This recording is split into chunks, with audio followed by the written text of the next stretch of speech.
Hey guys, Travis here. Thank you all so much for listening. Please subscribe if you haven't yet and hit that notification bell to keep in the loop. Enjoy today's podcast. Today I'm speaking with Brian Greene. He is world-renowned for his groundbreaking discoveries in the field of superstring theory, including the co-discovery of mere symmetry and the discovery of spatial topology change. He is the director of Columbia's Center for Theoretical Physics. Brian is also an actor. He has written and performed several original theater pieces, had his own miniseries, The Fabric of the Cosmos, appeared in Hollywood films. Basically, he's done it all. Thanks so much for coming on the podcast today, Brian. Oh, it's my pleasure. Awesome. So let's just start off with what's new in the world of Brian Greene. Oh, well, I'm actually finishing up a new book at the moment. I can't say a whole lot about it, but as you might guess, it takes on some pretty big questions and tries to see whether the perspective of physics can give us some new insight. And what's kind of, do you focus on a certain area of physics? Well, there you go. You're trying to get me to talk about which is good. But the book basically is kind of taking a look at the universe from not just the beginning, but also into the far future, and trying to get a sense of what our understanding of physics can do to our sense of who we are and how we fit in. So it's not only the hardcore cutting edge ideas of cosmology and quantum mechanics, all of that has to play a role in a book of that sort, but it also takes a look at, what gives our lives meaning within the rigorous context of science. Interesting. Well, I won't bug you too much about that because I'm sure you want to save it. So on September 5th, coming up here, you'll share the stage with neuroscientist and author Sam Harris. What are some topics you'd like to touch with Sam? And I believe this will be your guys' first discussion. Yeah, well, it's actually our first public discussion. Right. It's our second discussion ever. We had dinner together. My God, it must have been 15, 20 years ago. I think we both were publishing books at that time with Norton, and we shared an editor, and she brought us together for dinner. And it was a great meeting, but it's so long ago. But basically, I think, as you know, I'm more or less happy to talk about any of these subjects that touch on these big questions. I know Sam is interested in things like free will, the role of religion, questions of that nature. And while I can't claim any particular expertise in those areas, I'm game to talk about them. Yeah, they're fun to talk about. What, just for interest's sake, what is your take on free will? Do we have any, or are we absent? Well, in the end, as who knows, maybe we will talk about in the onstage discussion, it depends in large part on exactly how you define free will. These issues often come down to the nuance of what the words truly mean. But if you use the most flat-footed, straightforward, intuitive interpretation that we humans can kind of step in and direct how things go in a manner that is not ironclad held by physical law, I don't think that is possible. In the end of the day, physics does govern everything, and we are part of everything. So that doesn't mean that we don't have some kind of autonomy, but it's not the one that I think most of us imagine when we choose vanilla over chocolate, or we choose to go left over right. We kind of feel that we are the ones in which that decision is originating, and it doesn't have any precursor. There's nothing pulling our strings.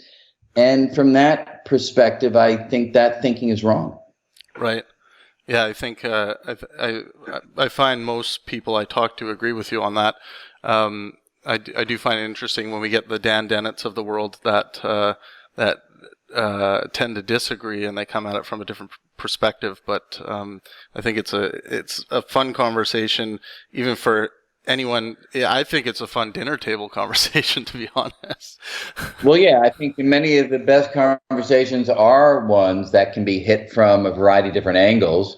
from the person who's just going to be willing to give it some serious thought to those who actually do this kind of thing for a living. So those questions are the ones that really matter to us. Right.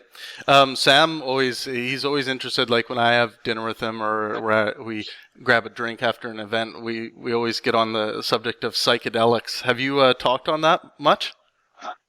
I myself have not spent a lot of time talking about that. We did an interesting program. In New York, we run this event called the World Science Festival. Right. And we did an event with Oliver Sacks years ago when he just come out with his book. I think it was called Hallucinations, something like that. I hope I'm getting the title right. And he very forthrightly described his own personal experiences in that, which were fascinating to hear, not only because they're wild, but because since he was coming at it from a neuroscientific perspective, he was constantly analyzing his own psychedelic experiences, sort of a running commentary about what was going on inside of his brain when he was picturing those purple little 12-legged dancers jumping around in the stars, so right. So that it's quite fascinating, but I don't have much personal experience in this domain. Right. It seems kind of like a thing that most neuroscientists just have to do to see what it's like. Well, yeah, if you're going to spend your life thinking about the brain, how fascinating to have the brain act in unfamiliar ways. Right. And one of the simplest ways of doing that is to inject some new chemical species that the brain has to deal with. So, yeah, totally fascinating for everybody, really. Right. Well, I'm really looking forward to the event, and so are all the people in Toronto. It's going to be a lot of fun. On November 1st in New York City, you will sit down with Richard Dawkins, and you've spoken with him before. He has had such a huge impact on the world scientifically and educationally. What do you think about the way Richard has gone about addressing religious dogma in the world? Yeah, it's a good question, and one that I did speak with Richard about it in a public setting once. He had just come out with his book, the first volume of his memoir. I think it was called An Appetite for Wonder. And we sat down at the 92nd Street Y, and we did talk about that to some extent. And it was interesting because when I have been at his public lectures, perhaps they were early, and that may be the origin of what I'm about to say. But in those days, it really felt so strident. His position felt so intransigent. It felt so unwilling to give religion any value whatsoever. And it struck me that A, I don't feel that way personally, but B, it also struck me as a strategically wrong way of going about it. Because if your goal is to transform people's thinking, you have to meet people where they are. And if you're going to take that perspective, the only ones who are at that place are the ones who are already convinced of your position. So it was very hard for me to imagine there being a widespread, open arm embrace of the message that Richard was getting across from those who are the very people that he wants to reach, you would think, those who are religious.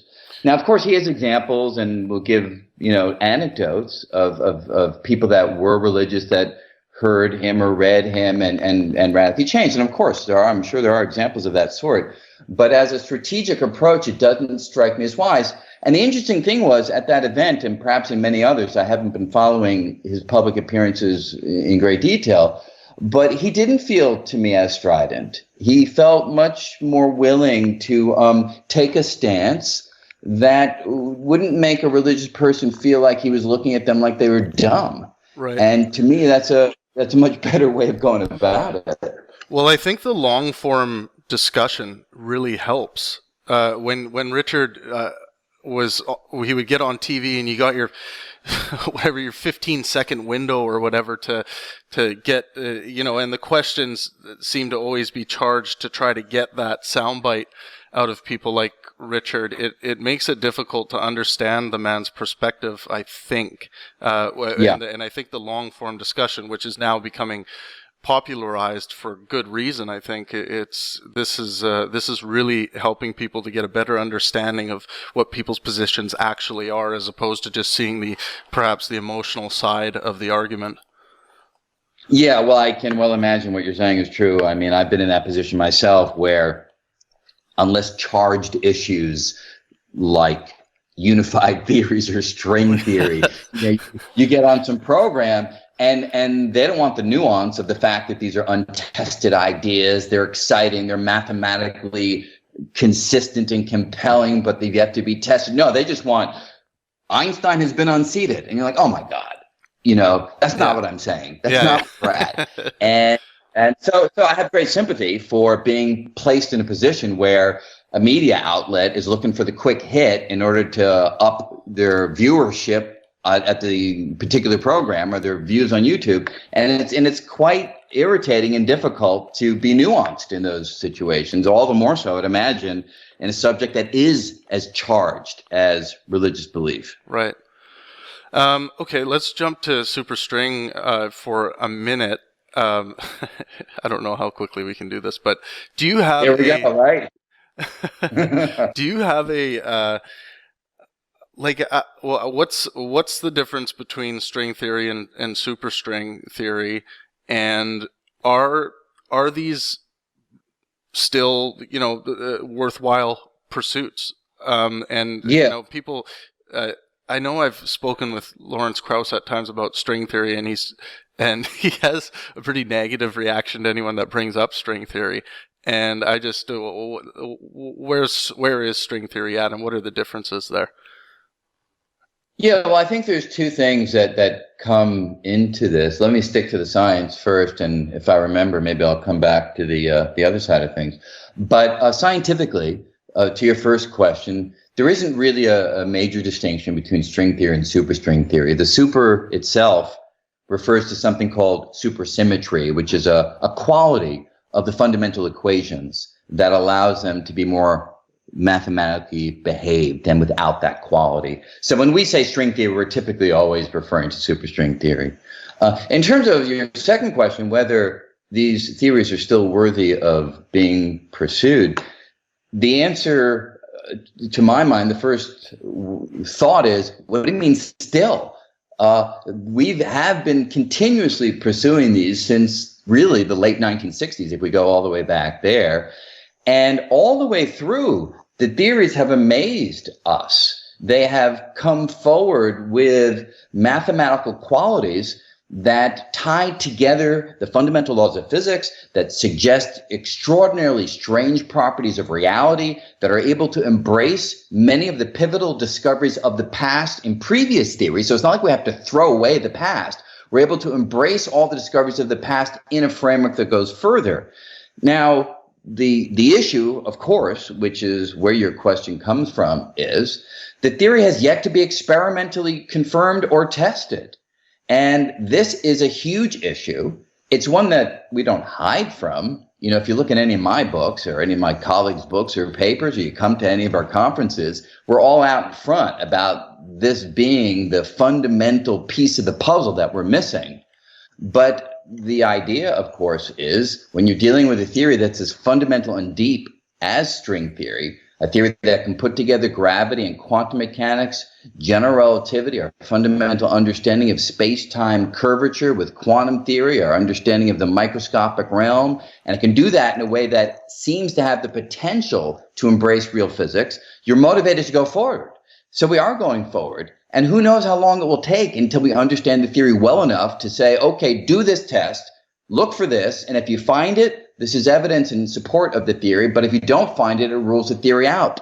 We would love to be able to do that today. We just haven't gotten to the stage where we can. And so in terms of is it worth going forward, ultimately, whatever a scientist does is personal choice, and you have to make a decision. What do you consider worthy of your time and attention? If you go around once in life, where should you be putting your effort?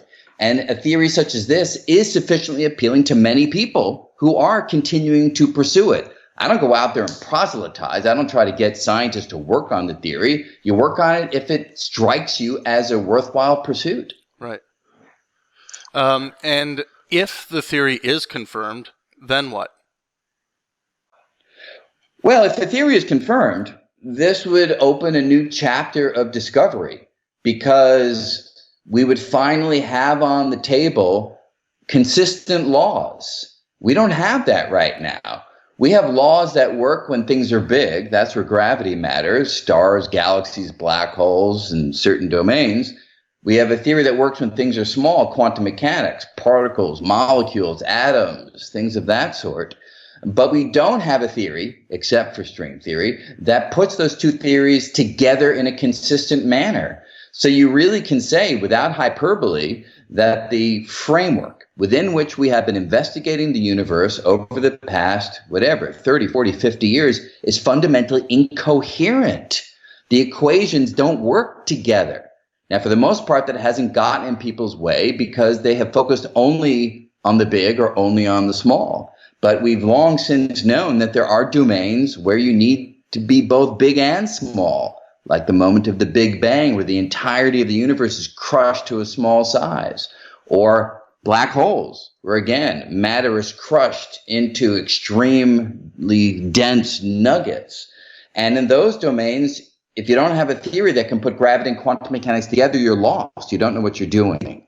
And that's where we hope these theories, if they are confirmed, will one day shed the deepest light. Perhaps we'll really understand, for instance, how the universe began. Very cool. Yeah, I hope I'm alive for that. Me too. Me too. Yeah. So let's talk about, so here's my question. Is it a waste of resources for humanity to fund efforts to populate other planets, or is this a realistic pursuit and something we should be spending time on? Well, I think it's, I'm sorry. Yeah, I guess my view is it's really a question of apportioning resources in a sensible manner. And if you were to say that we were doing that at the expense of all research and all sciences, of course, I would say that's not the right way to use our funding.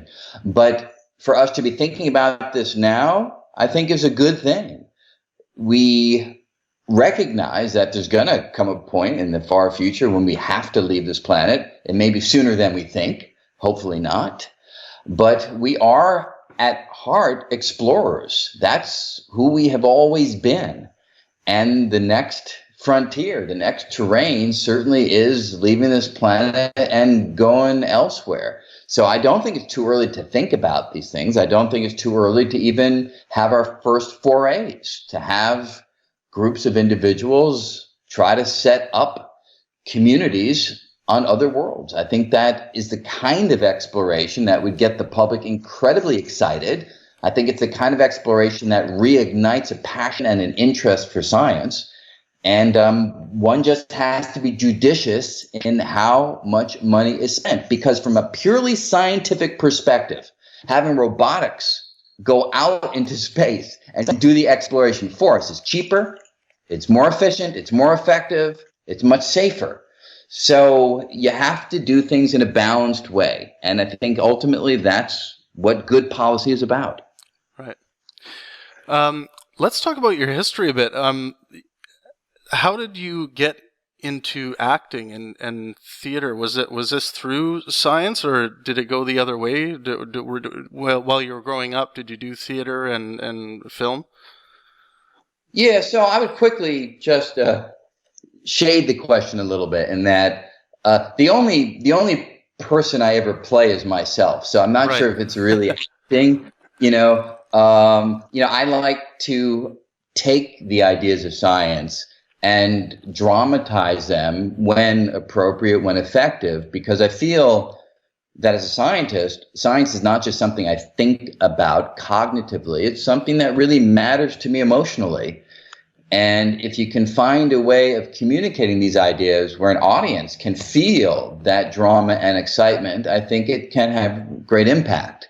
So over the years, especially working with the Science Festival, World Science Festival that I mentioned, we've developed a variety of stage pieces that have aimed to do that, and based upon audience response, have been pretty successful at getting people to think about science not just as facts that wind up in a textbook, but rather as a human discovery, where we have been expending our life energy to try to figure out this universe and try to figure out how we fit in. And I think drama and the ability to tell stories of science while communicating the ideas of science, that combination, I think, is quite powerful. Yeah, I couldn't agree more. The inspirational power of science. I mean, the Pangburn philosophy is let art and science inspire. I believe that having art and science as your fundamental source of inspiration is key to living a fruitful life. And I just like what you guys are doing with the Science Festival and having pieces that inspire people artistically, or at least open them up to how science can be inspirational. I think that is sometimes missed when people say, "Oh, so what does science have to say about love, or what does science have to say about, the X emotion?" I think combining art and science, it really shows people how science can be inspirational.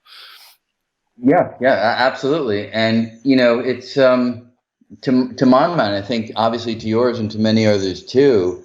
Ultimately, we're all on some journey, if I can use grandiose language, to find truth. And truth comes in many flavors. There's a flavor that comes in the form of mathematics that allows you to make calculations and predict the magnetic dipole moment of the electron to 10 decimal places. That's one kind of truth.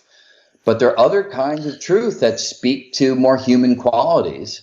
And art is very good at stimulating that kind of journey and giving us a sense of where that journey can lead. And when science and art can illuminate each other, wow, that's a powerful combination. Yeah, I think where the confusion happens, and I think where this idea of truth gets dangerous, is when people are not willing to accept scientific findings or scientific truth. I actually think anti-science is the biggest ideological threat to humanity. Things like climate change denial, believing that the Earth is 6,000 years old, full denial of evolutionary theory. Is anti-science something that worries you? It does worry me, and the way in which society has progressed, where everybody has a voice now in the social world, in social media, and there's something quite wonderful about that, because now everybody can speak, and in principle, everybody has an opportunity to be heard. At the same time, one has to recognize that there are facts, there are experts, there are people who know things because they've spent a lifetime studying them and experimenting and observing and figuring things out. And there are people, therefore, that really know more than you do on any given subject. And that's true for me. It's true for everybody.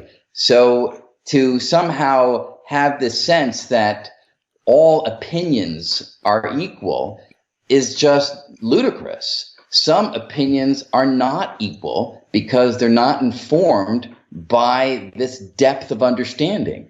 And that can be, as you say, extraordinarily dangerous. So my view on the different flavors of truth is one has to be diligent in applying the right sort of truth to the kind of question that we are asking.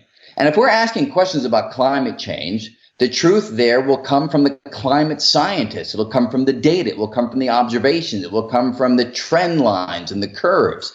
That is the relevant data. That's the relevant truth for that kind of a question.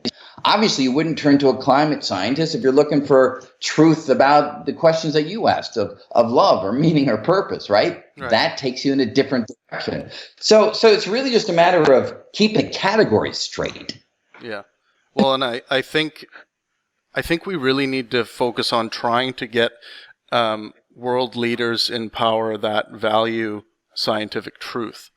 I feel like, with what's happened with Trump, I mean, it seems like everything coming from that office right now really is on the verge of promoting anti-science. A lot of things, at least, and it's. I think this with what I believe thinking. I think thinking is becoming popular, and I hope that's going to have a trickle up effect to politicians to see that, well, maybe our platforms should be based on skepticism and science and well thought out, critically thought out platforms, and having this can get me votes. Do you think that this is possible, or are we going to be playing this political game of just playing to each other's parties forever? Well, yes, I do think it's possible. I think we're in an absolutely absurd time at the moment. When you have a leader whose only barometer of success is that of his own, winning at all costs is all that matters, well, then all bets are off in terms of rational decision making and sensible thought and considered policy. So it's just impossible. It's not even worth thinking about how we could make the progress you're talking about in the context that we're currently in. But I'd like to think that this will pass. And when it passes, then I think we have a shot at achieving exactly what you're talking about. We just need to have leaders who recognize the value of careful, considered thought in trying to shape a future, as opposed to the distraction solely of their own political fortunes, which is unfortunately where a great deal of our political energy goes. Right. Well, let's finish up with this question. If I'm an investor with, say, $50 million, where should I be? If I had to invest my money into kind of one area of science, what area could use that most right now, in your opinion? Obviously, it's a difficult question because it all depends on where you want to have impact. And if $50 million were to come at me, there are things that I would love to do with that. There are telescopes to be built. Unfortunately, it's not enough money for the next collider, but it might be seed money to generate money for the next collider. So there are big questions about the origins of matter, the origins of the universe, that we would love to have more powerful tools to investigate. So maybe if your 50 million turned into 50 billion, we would have the kind of impact. But of course, there are other vital and wonderful areas of study, right? I mean, if I wasn't doing physics, I think I would be doing what Sam Harris does. I would be doing neuroscience. I think the brain is this incredible new frontier where the next 50 years is going to be breathtaking as we begin to truly understand the microphysical workings of the brain, begin perhaps to mimic those workings in artificial environments, and begin to manipulate the way in which biology has long since ruled completely over brain function. So taking 50 million or 50 billion, if you don't mind me upping a little bit, and yes, injecting that into neuroscientific research, I think that could have spectacular ramifications for the way we live. But the third thing, and I could keep on going forever on this, is we have to make sure that we're going to live. We have to make sure that we're going to be here. And injecting money into climate change and climate science and alternative energy sources and being able to truly educate the public on where we're at and the critical place that we are currently in our evolution of life on this planet, I think money would be quite well spent in ensuring that we have a future. So, again, it all depends on where you're coming from, but there are spectacularly exciting places in which funding can have a profound impact. Well, Brian, thank you so much for coming on the podcast today. I really look forward to meeting you on September 5th when we go for dinner. It'll be a lot of fun. Excellent. I'm looking forward to that as well. All right, everyone, thank you so much for tuning in. Let art and science inspire. I am joined today by a very special guest, Bret Weinstein, the evolutionary theorist and the professor in exile. Thanks for coming on today, Bret. Thanks for having me on, Travis. Awesome. So let's bring listeners up to speed as to why you are in exile. Yeah, it's a complex story, and in order to get it right, we would need hours and hours, but we could do a shorter version, and if people are interested in the longer story, I would recommend that they look at the piece that Heather Hying and Heather is my wife and was a fellow professor at Evergreen. We wrote a piece for the Washington Examiner that does the best job of explaining the events at Evergreen. But the short version is that there were some equity proposals being floated by my faculty colleagues at Evergreen. They were ill-conceived and very dangerous to the college, and I spoke up and said so.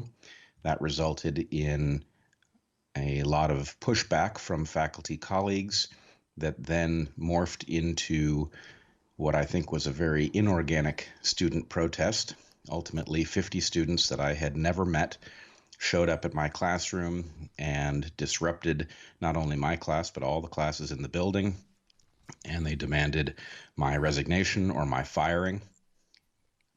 Ultimately, they partnered with the president of the college. And although my wife and I resigned, we resigned effectively because we had to, as the administration had literally stood down the police force as I was being hunted by a mob of students with unknown intent. And then the college refused to acknowledge that they had created danger for us, making the campus quite inhospitable. So you can't sue a state entity without 60 days notice in the state of Washington. So we did not ultimately end up filing suit. We settled out of court before the suit was filed, but we were planning to sue the college. They finally sat down with us, and it was clear that they were not going to acknowledge anything on their part that been had been incorrect in terms of keeping the campus safe and hospitable, and settling with the college was our best option. Yeah, so correct me if I'm wrong, like people were yelling at you and calling you a racist.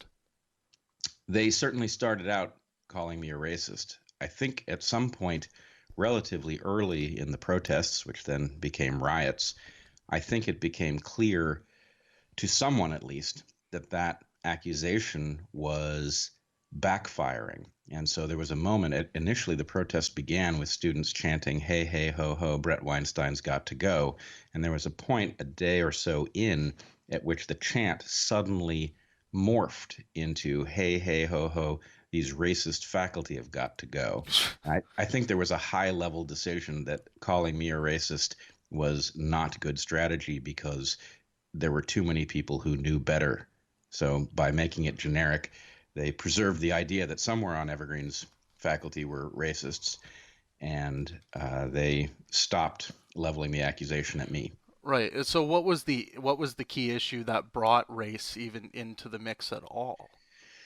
Well, the true answer to that question is that there is a de facto rule on college campuses these days that if you oppose a proposal that has been described as pro-equity, that you are understood to be against racial equity. In other words, you are understood to be a racist. I oppose proposals because they were dangerous to the college and they violated some principles that are quite basic. So I was portrayed as a racist. What the protesters claimed they were responding to on the day that 50 of them showed up in my classroom was my opposition to something called the Day of Absence. Day of Absence was a tradition at Evergreen's campus going back almost to the founding of the college, early 70s. Originally, Black faculty, staff, and students stayed away from the college for one day to emphasize the important roles they played. Day of Absence was a play in which, in a fictitious southern town, the Black population didn't show up for work one day in order to emphasize their importance. And so the college used that trope as a tradition to demonstrate the same thing. It never had very much impact on my life. In 14 years of teaching at the college, I can't remember a single student not showing up to my class because they were participating, but I think there were other, in the humanities, it was more likely that students might stay away. But in any case, in 2017, the committee who organizes Day of Absence decided, instead of absenting the Black population, it had been broadened to people of color more generally, but instead of people absenting themselves, that the organizers would invite white people not to show up to campus, which offended me as a liberal, as a person who believes that we should be judged on the content of our character rather than the color of our skin. The idea that anybody is going to tell anybody else not to show up to a college on the basis that their skin was the wrong color struck me as offensive, and I said so in an email, which the organizers of the protests decided made it clear that I must be a racist, when in fact a careful reading of my email reveals just the opposite. Right. But in any case, that was the thing they decided to point to in setting their protest in motion. Right. Well, I mean, that's such a shame after spending 14 years with the institution that things came to an end that way. Now, is there legal proceedings taking place right now, or where are things at with that? Well, we've settled with the college, so we've officially separated from the college. We no longer teach there. The college, for some reason, forbid itself from ever rehiring us in the settlement agreement, which is something that they could presumably reverse if they wish to, but they chose to include it. So we don't have any ties to the college at the moment. There's nothing on the legal front that's proceeding at this time. Alrighty, well that brings everyone up to speed. Yeah, I think there's some major lessons, and I definitely commend you for standing up, because I completely agree with the stance you took there. Thanks. Let's talk some evolution. Um, Great. just generally to start off, where is human evolution headed? Are we headed up? Are we headed down? I know evolution isn't a ladder that you climb, but are things getting better? Yeah, that's an interesting question. Well, I would say the first thing to understand is that human beings, while we, like every other creature, are products of adaptive evolution, the way in which we evolve is quite different than most other creatures. In fact, almost all other creatures. And so that changes the nature of the question.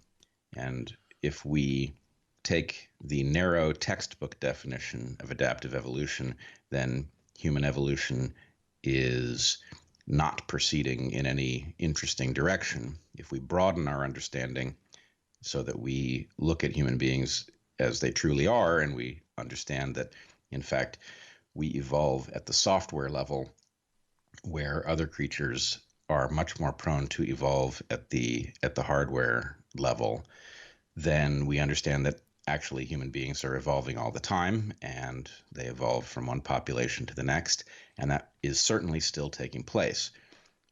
Unfortunately, we folks in the technologically altered world live in an environment in which the influences to which we are adapting are extremely noisy. And so while it is tempting to say that evolution takes place all the time and is continuing, that much is true. In what direction it is continuing, for people who have access to your podcast, the answer is it is proceeding chaotically, because the forces that are favoring some traits over others are not coherent forces. So I must say, I think we have bigger problems to worry about than what our evolutionary trajectory is. We have much more immediate concerns, but our evolutionary trajectory is not likely to solve most of the problems that we would like it to solve if left to its own direction. Are we overloading our brains? Like, are we doing too much with our brains? We are doing the wrong things with our brains. I think we all have the experience of discovering that there are bits of our programming that are frustrating to us, that we would like to be able to remember certain things, that despite the fact that we can prioritize them in our conscious minds, it doesn't result in our being effective in terms of how we use our neurobiological structures. And so this leads people to think quite incorrect things, like we only use 10% of our brain, which I think is a sloppy way of saying we only we use our minds at a small fraction of their potential efficiency, if we could point them more directly. But what we do is we navigate the world in a way that leads us to focus on certain things and ignore other things. And I would say at the moment, the map of priorities that leads us to focus here and not there is a destructive map from the point of view of the values that most people hold. Right. If you sat down and you listed what it was you wanted to accomplish, and then you re-rigged your mental program so that it would cause you to focus on things that were productive with respect to those values, you would come out with something very different than what we actually do. So there's a lot of room for improvement, to be sure. Right. And aren't we? I mean, it's a nice thing to think that we are in some way control of reprogramming ourselves. But I mean, when it all boils down, aren't we just at the mercy of our pleasure drives and the things that give us pleasure? And isn't that dictating what we're thinking and what we're doing? I don't think it's as simple as one or the other of those choices. I think it is very difficult for one individual to radically alter their approach. In some sense, we are at the mercy of the influences that society places in front of us.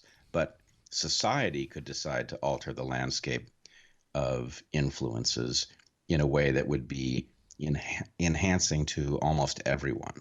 And I don't know how to say this to people. Lots of folks tend to hear the idea that society should in some way alter the landscape of influences. They hear that as authoritarian in some way. And people who know me understand that I don't have any instinct towards authoritarianism.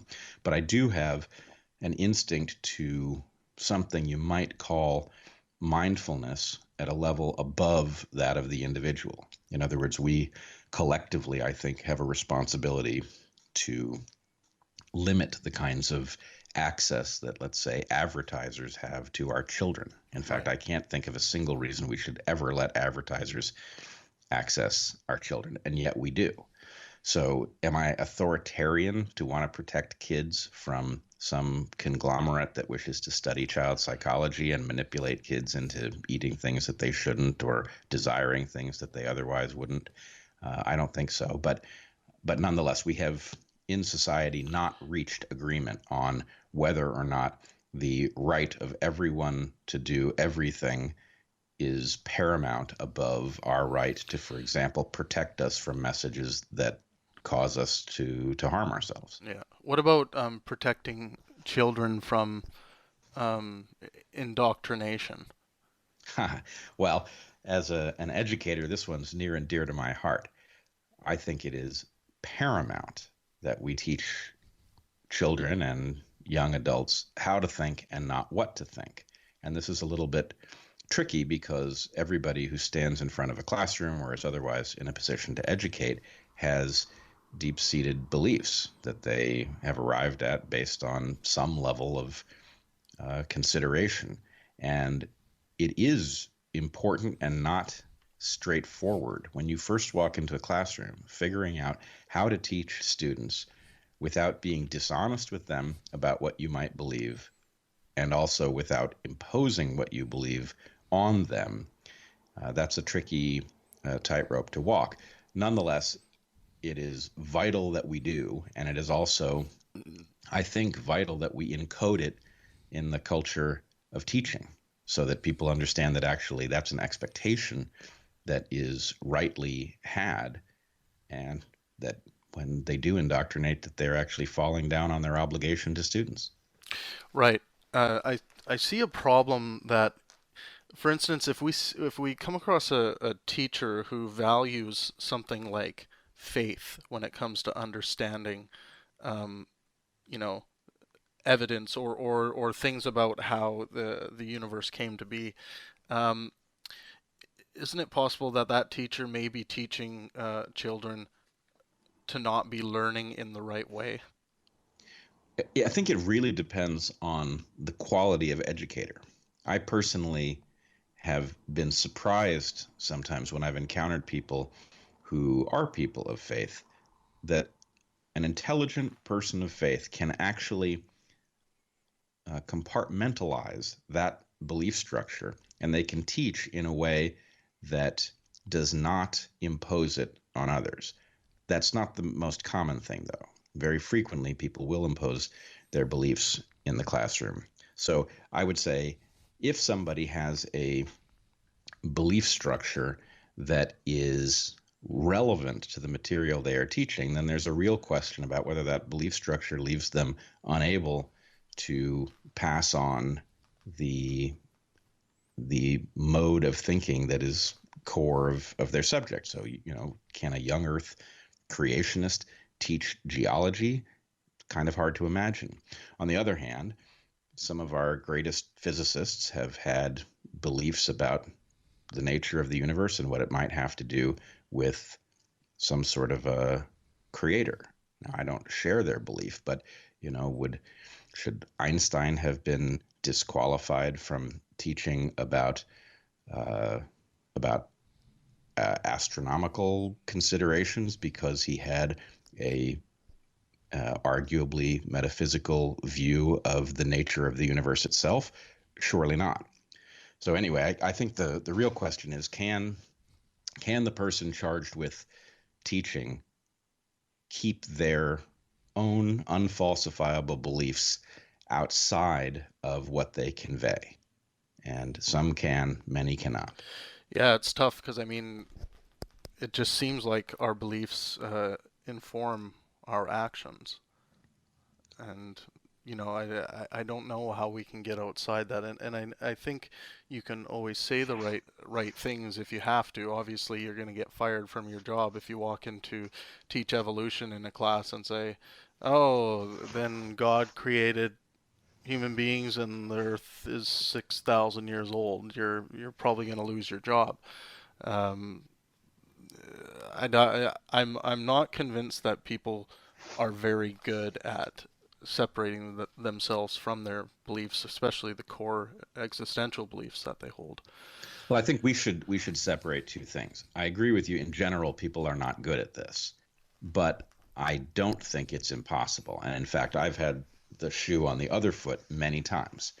Teaching at a public college with an unusual student body meant that I was frequently teaching people who did have beliefs that were creationist in one regard or another, or had political beliefs that were incompatible with the conclusions that I've reached. And I must say, I always took pride in making people who disagreed with me feel comfortable and at ease in the classroom, knowing that our differences were not going to cost them, and that I wasn't going to humor beliefs that I didn't think were right, but that I was going to treat people who held beliefs that were incompatible with mine with respect. Yeah. And so I think it's something that one can do, and you can do it with students who disagree with you, and professors can do it with beliefs that are outside of the realm of falsification. And really, from our collective perspective, the thing is to make it clear that that is a requirement of the job. All right, so let's move to this social evolution question. We are becoming less religious as a species. Will we finally be rid of it soon? Do you see any reason as to why we should be careful to not throw it away just yet? Do you think there's ever been a use for it? What are your What are your thoughts on that? Well, there very clearly has been a use for it. The fact is, if this is a moment in which the atheists are going to win out over the true believers, it will be the first moment in which that has been true across a majority of planet Earth. In general, believers have outcompeted atheists, even though atheists are necessarily a part of every large population at all moments. And that really tells us something. It tells us that whatever those beliefs are, they're serving a useful role, useful with an asterisk, since useful doesn't necessarily mean good in this case. It just means evolutionarily favored. But from the point of view of what happens now, I think we're in actually kind of a troubling bind, which is we don't have proper understanding of what value has been encoded in religious belief, and so we are not in a position to replace it with other things that serve the same functions. And yet we cannot proceed from those beliefs because those beliefs are almost without exception too ancient to be relevant to our modern predicament. So we must jettison faith at some level. It doesn't mean individuals must jettison it, but we certainly cannot base policy on unfalsifiable ideas. On the other hand, if we pat ourselves on the back and we say that scientific falsification is superior to mythology, and we're just going to navigate on that basis, we're going to repeatedly discover that there was wisdom encoded in ancient belief structures that we have not yet understood, and I think it is inevitable that we will harm ourselves in the process of discovering where value was hidden. Yeah, and I think that what you're talking about, that wisdom, is valuable, and it's not to say that it's all wisdom. There's a lot of bullshit, but there is some great wisdom to be learned. The thing is, though, is I view all of that as art, storytelling, the music. I view all of that as art. The only problem is once people start claiming that this should be a replacer for evolutionary theory and science, which is essentially just based on collecting evidence and building models. So I what I see, what might happen is that religion is just replaced by this idea of this grander idea of art. Well, the problem is I would argue, you can't write a myth. You can write a story, and if it stands the test of time, it becomes a myth. So art doesn't say anything about how durable the content is, and some art may be effectively permanent with respect to its meaning, a timeless story, and others may be quite ephemeral. And because we can't in the present distinguish between that which will last and that which won't, yes, the content you're talking about will happen in the space of art, but we are in a very poor position to judge which parts of it are essential. Right. Yeah, I mean, having a longer period of time to suss out what was really important and what worked definitely helps. Um, I don't know. I don't know of any way around it. That time tells you which of these stories has lasting meaning, and I don't know of any way to fast forward. You can look back and you can say what story has an analog for every culture that we've studied. And if you have a story, if The Boy Who Cried Wolf exists in every culture or some version of it, that tells you, well, that's a lesson that needs to be conveyed in some way. well, one thing, when I had Jordan Peterson on the podcast, I talked to him about this charge that people can get from religion, and I think it's a very addicting charge. Um, they're at the pulpit, they're in the church, the preacher's going, they're all charged up, the adrenaline's pumping, and I likened that much to being at a concert of your favorite artist on stage, and you're getting. I think those charges are the same, and I I think that we can get those charges from art.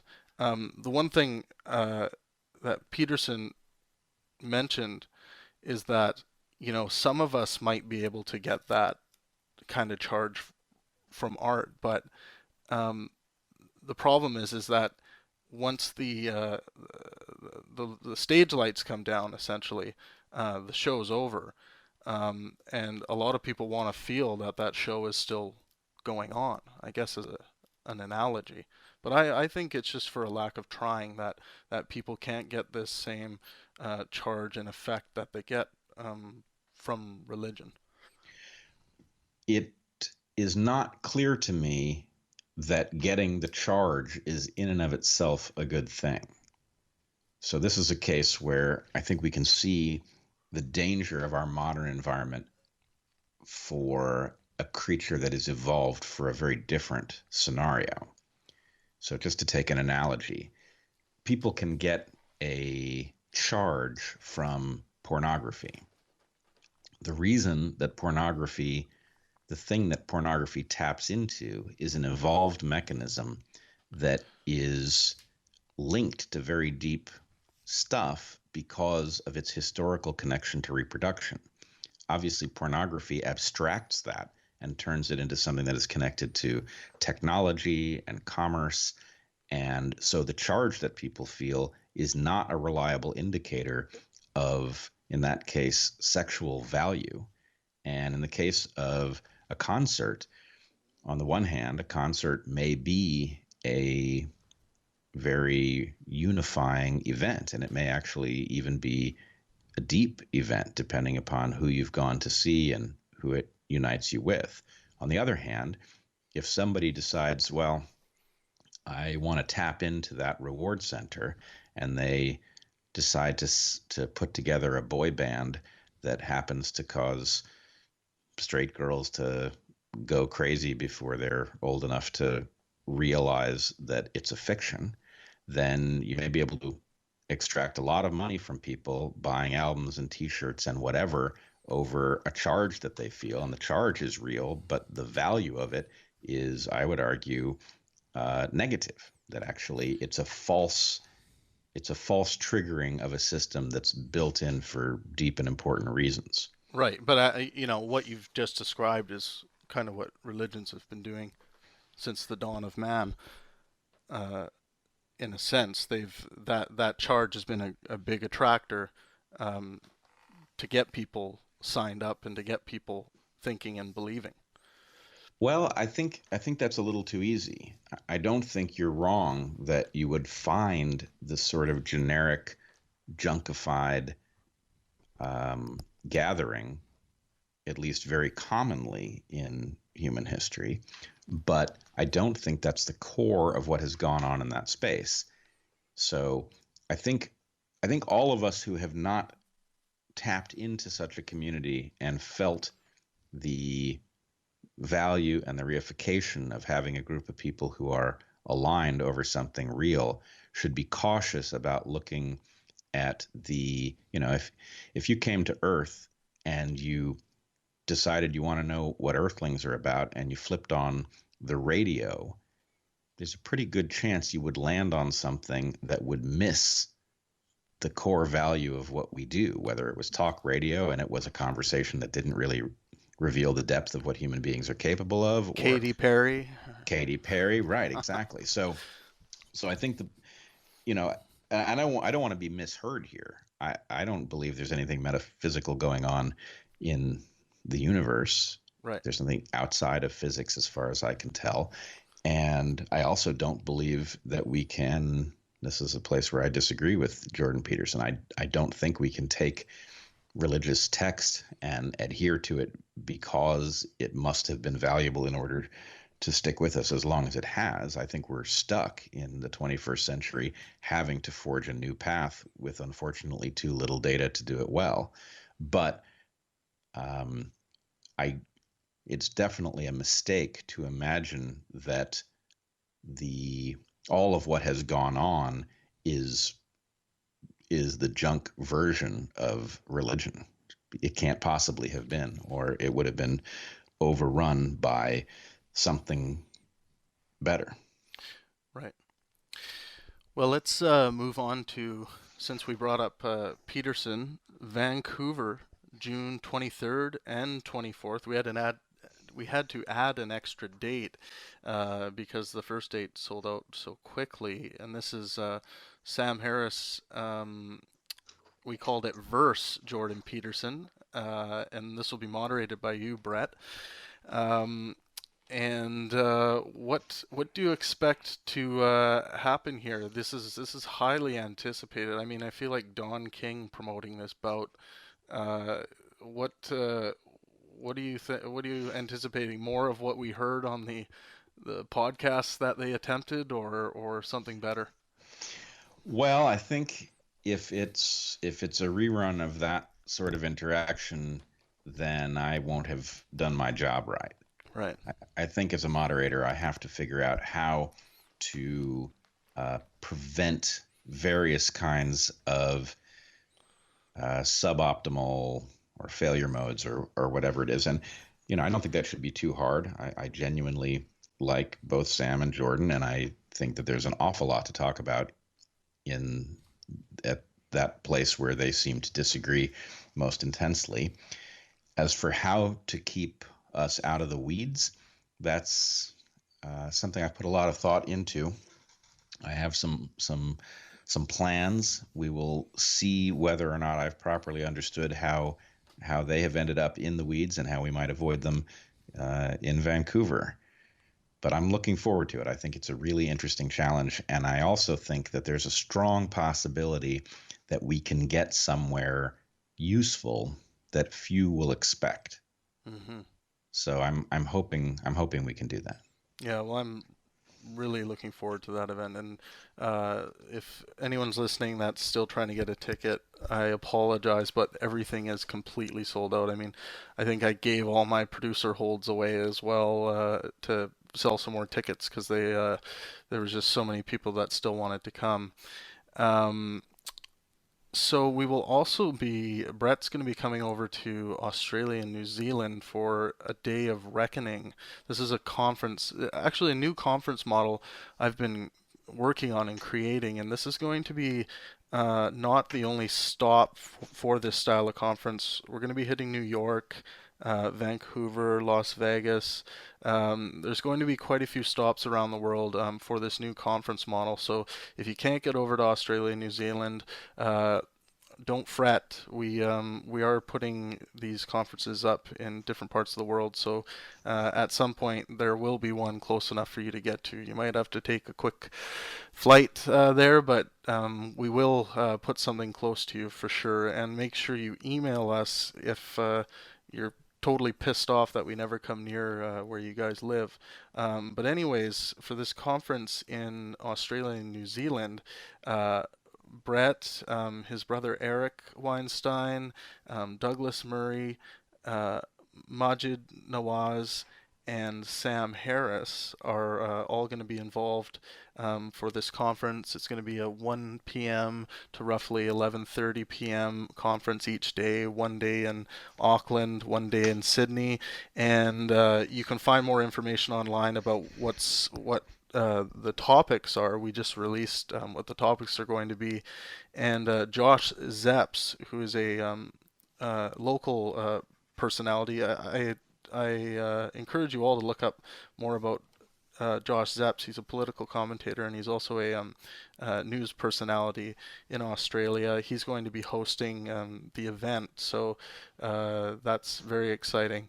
So just by going through the whole process, Brett, of this day of reckoning, this is going to be a nice chunk of time, 4 90-minute segments for us to dive deeply into some really interesting topics. And I was curious, what who are you most looking forward to interacting with? Oh, and obviously Sam Harris is going to be there as well. I'm not sure if I mentioned Sam, but who are you most interested in interacting with, and what would that subject be on?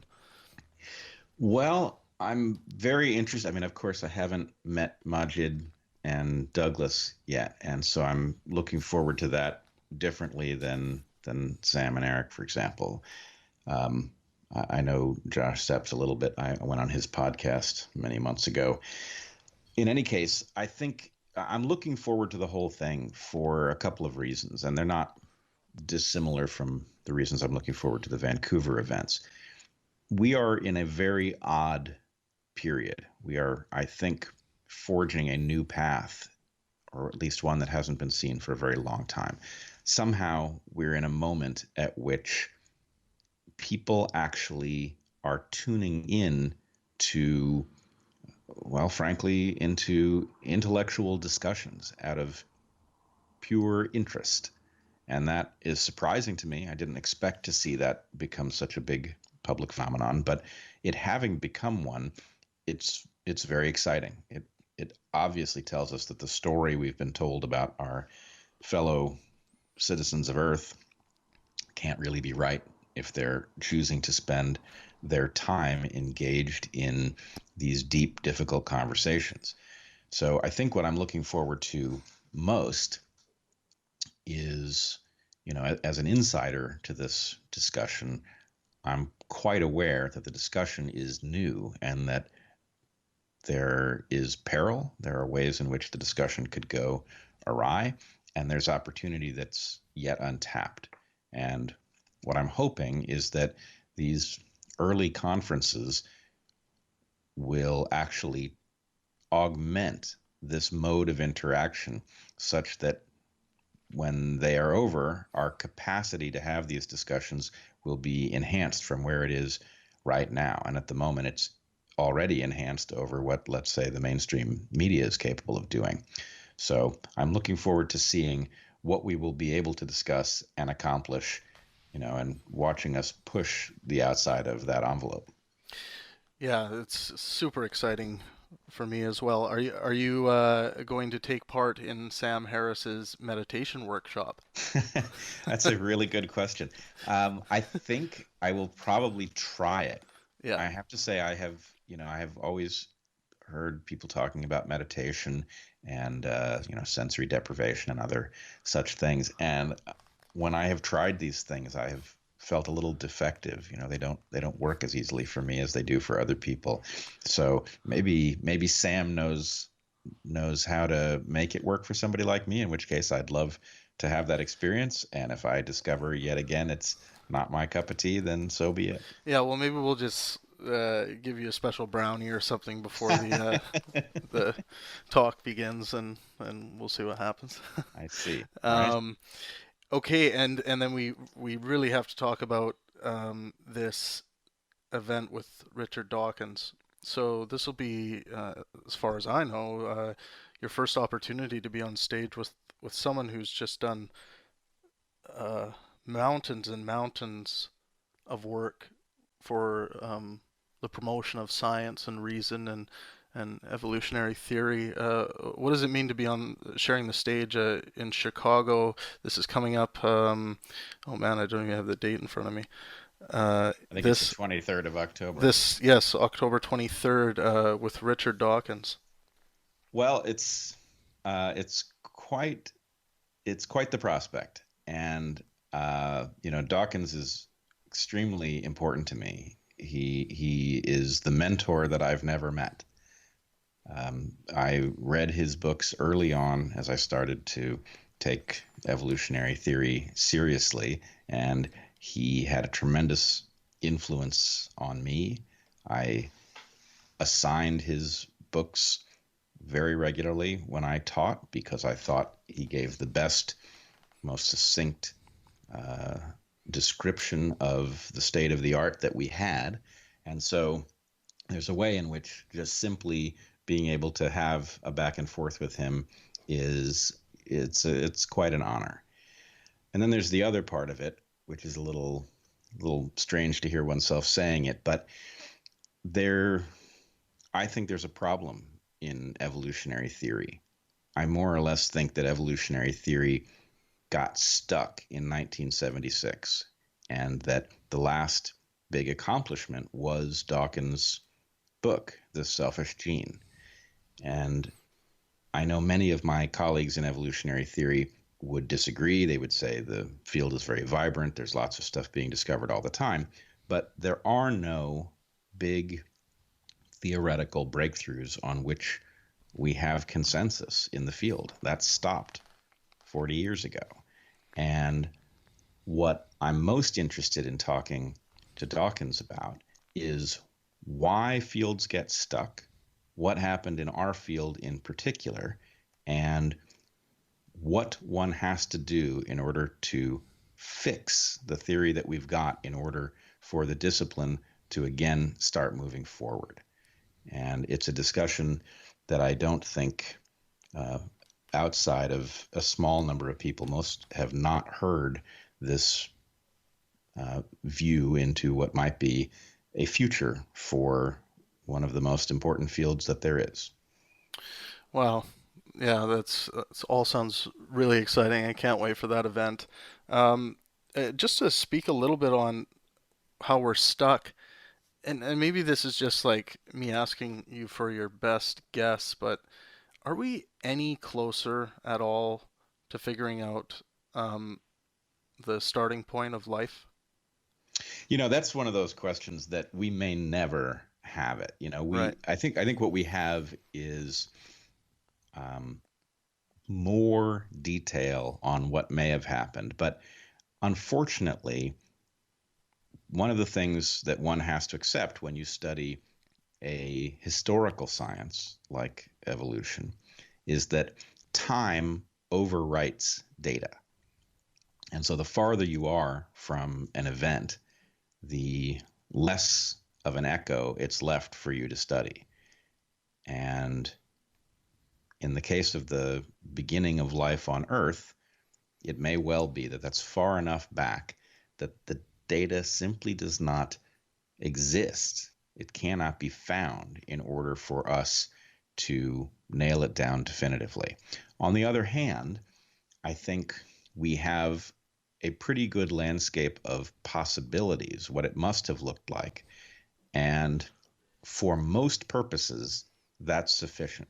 It would be lovely to have the answer of how this evolutionary trajectory began, but it's not necessary in order to understand the evolutionary nature of modern creatures.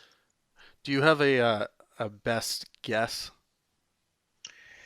I would be hesitant to give you a best guess, but I do have a perspective that I think for me is better than an answer, a specific answer. Right.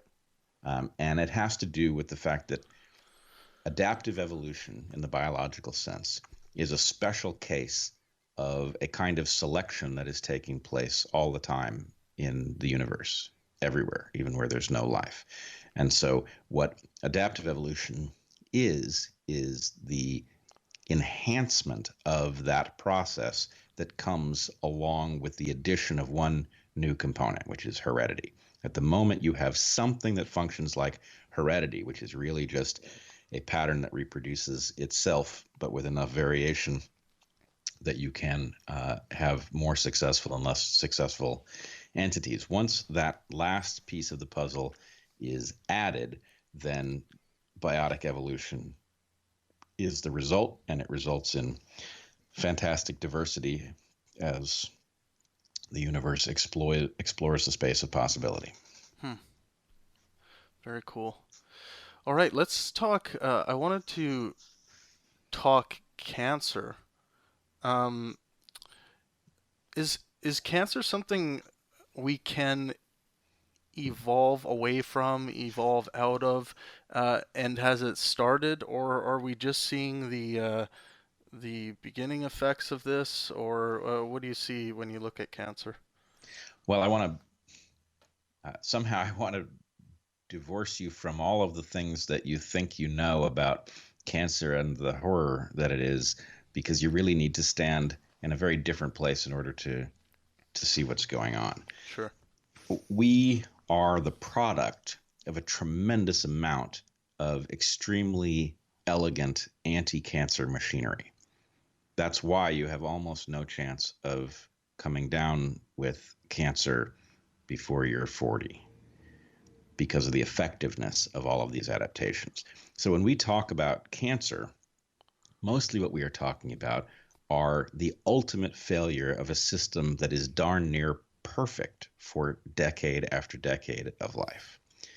And it is really crucial that one recognize that yes, it would be lovely to address cancer well, but that until you realize how well it has been addressed to begin with, you're not really in a position to understand why it is so difficult to, let's say, increase the level of cancer resistance until you're 80, such that it matched the level that you have up until you're 40. So with all that said, it is not possible to escape it entirely. We may, in fact, be near optimal with respect to how well cancer is fended off. It is likely that there are technological breakthroughs that will allow us to manage cancer in a way that could one day render it a trivial concern. In other words, if you're composed of, let's say, 30 trillion cells, and you're really looking for a needle in a haystack, the occasional cell that runs away, doesn't listen to the messages that tell it to stop dividing, and then escapes the fail-safe built into each cell that prevents a runaway cell from turning into a tumor, you're looking for a very rare incident, someplace Right. where you've got multiple mutations that set a cancer in motion. But there are hallmarks that go along with that transition. And if we could effectively scan for either chemical signatures or some sort of radiological signature that would tell us that this process had happened, it's possible that we could essentially remove cancers before they ever had a chance to spread, whereas what we do currently is we don't figure out that you have a cancer until it's gotten away from us enough to cause a pathology, at which point it's very, very late from the point of view of cells having moved elsewhere. Right. So why are these abnormal cells dividing anyway? Well, that's really the flip side of a different question, which is how do you make a multi-trillion cell organism that is self-assembling, self-repairing, and very long-lived? Hmm. In order to do that, you have to have some machinery that allows good cells to replace damaged cells. And the ability for cells to replace other cells is the capacity that runs amok when we get a tumor. So, in essence, we always have to be aware that it is the downside of something that allows us to live as long as we do that causes tumors and cancer. And all of the promises that people make about curing cancer tend to obscure that relationship, because the question that we should always ask about some new treatment is how much does it compromise our ability to repair our tissues, which is what allows us to remain vigorous as long as we do. Right. So when you were younger, let's say back in your high school formative years, were you always interested in science or in particular biology, or was this something that came on in university? Oh, I was definitely scientifically oriented from the beginning, and I was also very interested in nature, and in particular, I've been fascinated since I was 3 or 4 at animals and how they behave and what their nature is, why they are the way they are. And so anyway, that very naturally developed into a professional interest in these things. But no, it didn't. It started early. My grandfather was a chemist and also very much a generalist with respect to interest in science.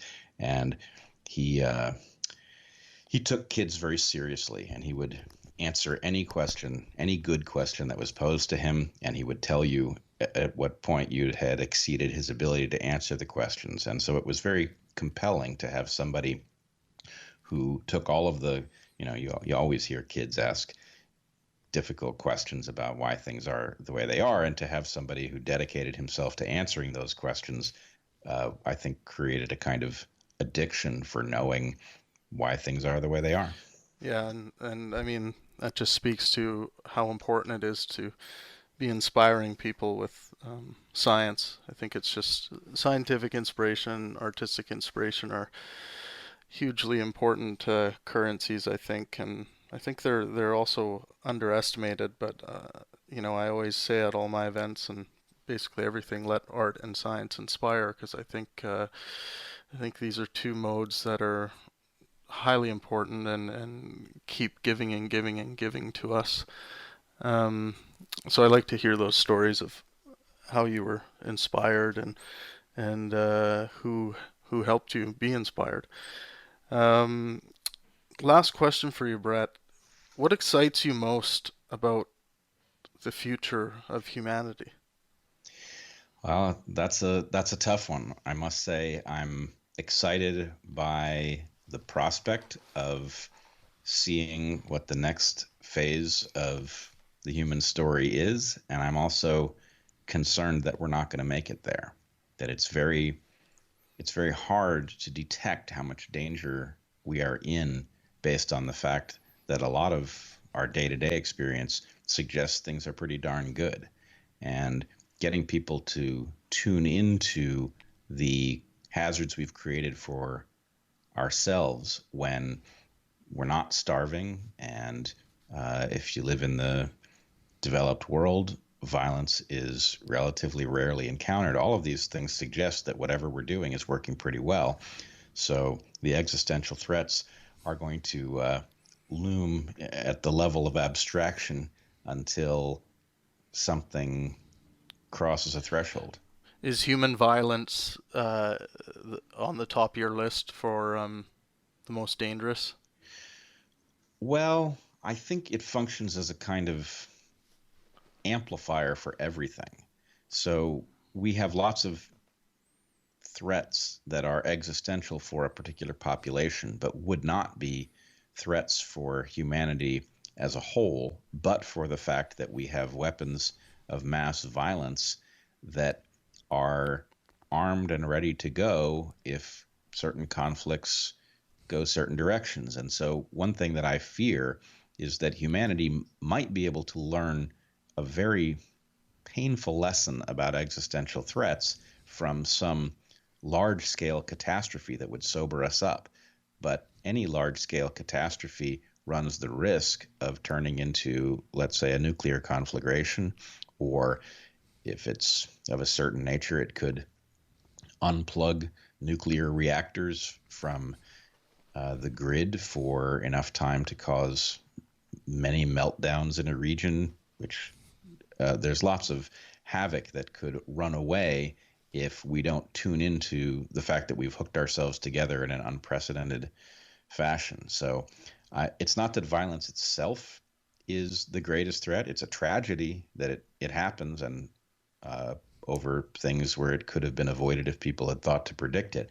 But violence itself would not threaten humanity's existence, but for this new high level of technology that is now tied to it. Well, Brett, thank you so much for coming on the podcast today. I really appreciate you taking the time. Thanks, Travis. This has been fun. All right, everyone, thank you so much for tuning in, and let art and science inspire. Today I'm speaking with Brian Earp, who is an Associate Director of the Yale Hastings Program in Ethics and Health Policy at Yale University and a Research Fellow at the Center for Practical Ethics at the University of Oxford. He holds degrees from Yale, Oxford, and Cambridge, and is the prolific author of dozens of research publications and is a leading academic authority on infant genital cutting. Thanks for coming on, Brian. Thanks for having me. Infant genital cutting. What the fuck? Yeah, that's a good way to open the conversation. It's something that described in different terms, sort of more euphemistically. So in the U.S., we talk about circumcision, which is a Latin term that means cutting around, and it sounds very benign. But on another way of thinking about things, it's true that what happens as a common practice is cutting of the genitals of infants. That's true. Right, and I mean, Yeah, I mean, this term circumcision has been created and it's thrown around nowadays, and you see it so much on social media and different things, like it's just this normal, happy-go-lucky thing. It depends a little bit on where you are in the world, because it's true in the U.S. that circumcision is seen as a relatively benign thing, apart from, groups and individuals who are opposed to it. But if you go to most other Western countries, pretty much anywhere in Europe, for example, male circumcision is seen as a very problematic practice. It's associated mostly with being a religious practice that's done by Jews and Muslims in Europe. And often when I talk to my European colleagues, I'm actually in Norway right now, and they ask me with a straight face, they say, well, in the US, I assume it's done as a religious practice among some minorities. But when I tell them that it's a common cultural practice that's just done widely as part of the birth custom, they don't believe me. They don't understand why, if you didn't have some deep religious conviction, it would ever occur to you to perform a surgery on a healthy child as a way of welcoming them into the world. And so I have to kind of do a little cultural translation to explain how the practice came about in the U.S. Yeah, a non-medically necessary procedure. And what are we at now for numbers? I've read statistics that, maybe 25 to 30% of the males on this planet are cut. Is that roughly close, or is that number dying? Well, that's about right. It's probably about a quarter to a third, all things considered. So throughout the Muslim world, male circumcision is almost universal. In Israel, it's a common practice for religious reasons. And then in the United States, you also find throughout the African continent, any group that practices female genital cutting, or what is sometimes called female genital mutilation, they also practice male genital cutting in parallel. So there are no groups that only circumcise, as it were, girls. If you see genital cutting of girls, there's also a male version, and often this is done as a rite of passage into adulthood. So you see the numbers are partially derived from these cases as well. And do you see female genital mutilation much more brutal than male circumcision?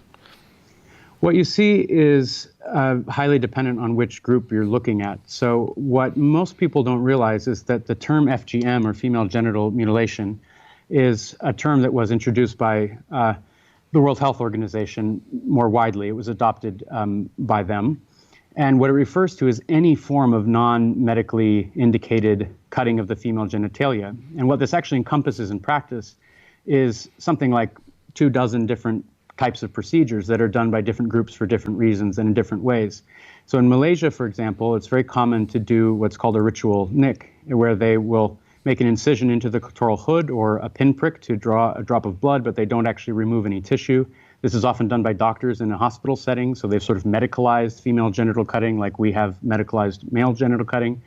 And with this ritual prick, because no tissue is removed, it is on a lot of ways of thinking about it far less invasive than male circumcision as it's commonly practiced. But if you go to Sudan or other parts of Northeast Africa, then you find the very extreme forms of female genital cutting, which are more commonly talked about in the Western discourse, but these are less common as a matter of absolute numbers. Maybe about 10% of cases are the very extreme form that people hear most often about.